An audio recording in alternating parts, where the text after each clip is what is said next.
السلام عليكم ورحمة الله. السلام عليكم ورحمة الله. Salah satu yang menjaminkan keberkahan rutin membaca suratul Baqarah.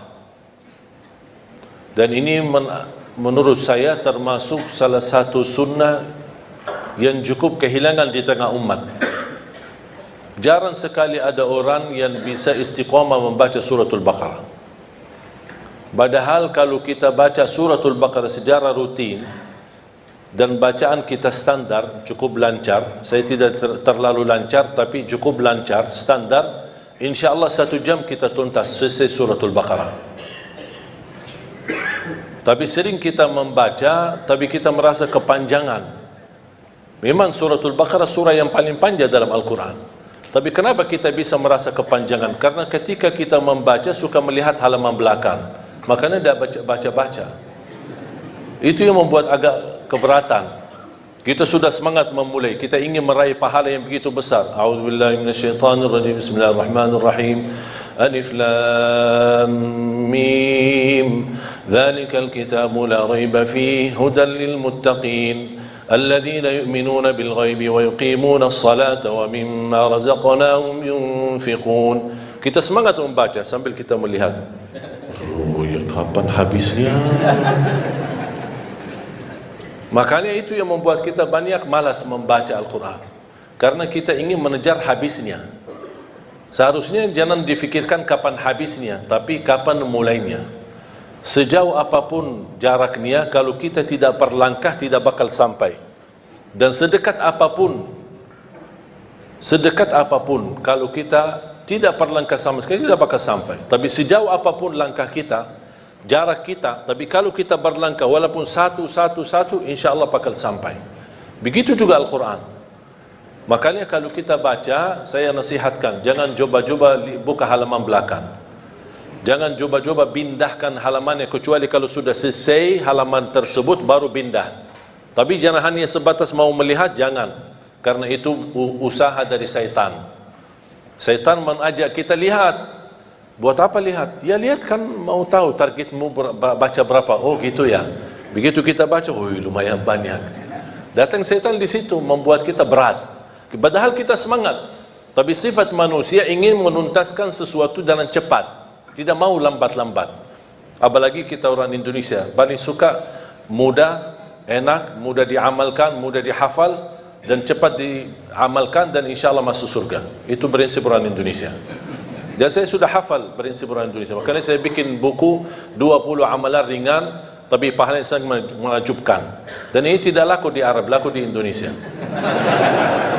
Karena sudah tahu karakter orang Indonesia. Orang Indonesia tidak suka yang ribet, tidak suka yang susah. Mau yang mudah diingat, mudah dihafal, mudah diamalkan dan masuk surga. Itu kita. Makanya saya selalu mengambil cara-cara yang mudah untuk bisa kita amalkan.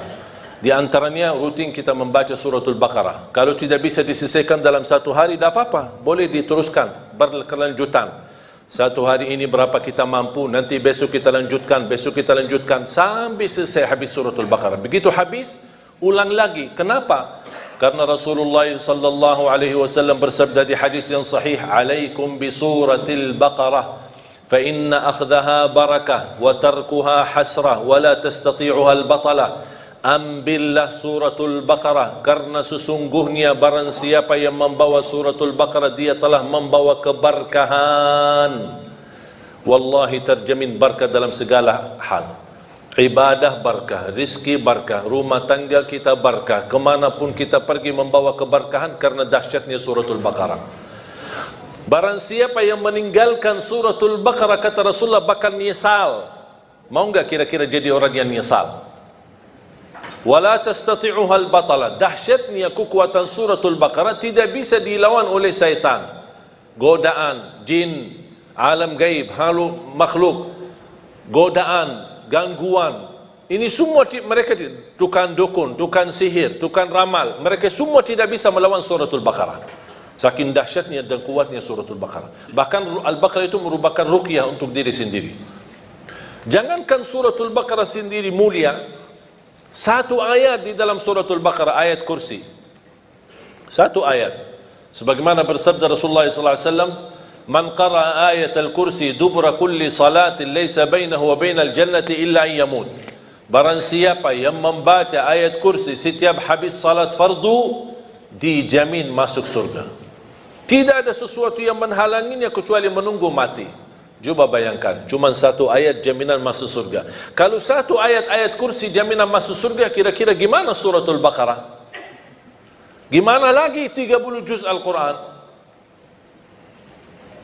Makanya saya sering mengingatkan jamaah, apapun kesibukanmu, buru-buru, ada meeting, ada janji, tidak bisa bertahan lama di musalla atau di masjid, paling tidak habis istighfar, Allahumma antas salam wa minkas salam, sampai selesai, baca langsung ayat kursi.